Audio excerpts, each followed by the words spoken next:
පේන්නේ? මුලින්ම අභ්‍යවකාශයට ගියපු ලයිකා බැල්ලි වගේද? මට නම පැටළුණා බං දුකට. අම්මා මුලින්ම ලයිකා කියලා තමයි යාට නම දාන්න හදලා තියෙන්නේ. තාත්තා තමයි ලෝචි කියලා දාලා තියෙන්නේ. අපරාධීති ලයිකා කියලා මේකිට නම දාන්න තිබ්බනේ අම්මේ. හොඳට ගැලපෙනවත් එක්ක. අනේ මේ යනවා යන්න. උඹට කීයක් හරි ඕනිද ලෝචියෝ? මගදී වඩේ ගෙඩියක් කාලා තේකක් එහෙම බොන්න. අයියෝ. අම්මා හිතුවද මං කෝච්චිය අනුරාධපුරේ යන්න හදනවා කියලා? ඒක නම් ඇත්ත. කාට හරි ඇහුනොත් ගගනගාමි ලෝචිගේ සායමක් යනවා. එහෙනම් මේක තියාගනින්. හදට ගින් එහෙන් මොන හරි කන්න. අයියෝ අම්මේ ලැජ්ජාවේ බෑ. හඳේ කඩ තියා මිනිස් පුලුටක්වත් නෑ අම්මේ තාම. මොන පචද? මං දැක්ක Facebook එකේ දාලා තියෙනවා මාතරබත් කඩේ බ්‍රාන්ච් එකක් හඳෙත් දාලා තියෙනවා කියලා.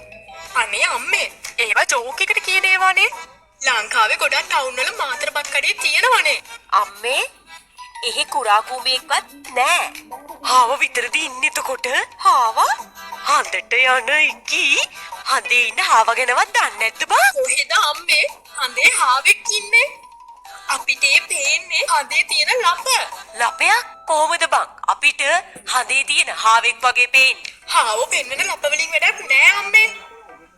අක්කට පාඩුවේ යන්න දෙන්නකෝ. එතකොට හඳේ මිනිස්සුත් නැත්තම් සත්තුත් නැත්තම් මොන කෙහෙල් මලකටද බං ඔච්චර දුරකතර ගෙවාගෙන අමාරුවෙන් හඳට යන්නේ? ඇත්තටම අක්කේ ඒ කතාවත් ඇත්ත තමයි. කල්පනා කරලා බැලුවාම. ඒ පාර ඔයත් පටන් ගත්තද? මම යනවා. නැගතට වෙලාව ළඟයි.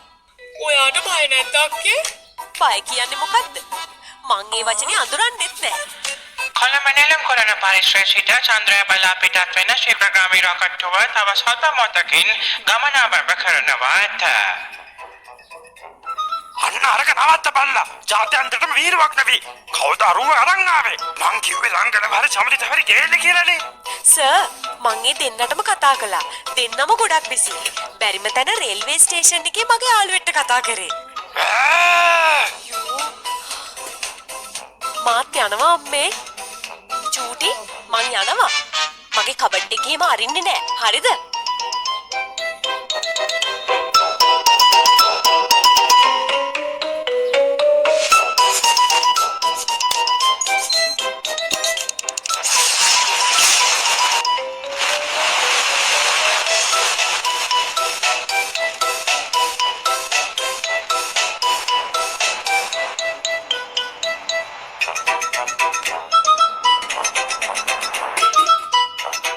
අනේ සර් මට බයයි. සර් මාව දාලා යන්නකෝ. අපේ අම්මට ඉන්නේ එකම ලොකු දුව මම ලෝචි.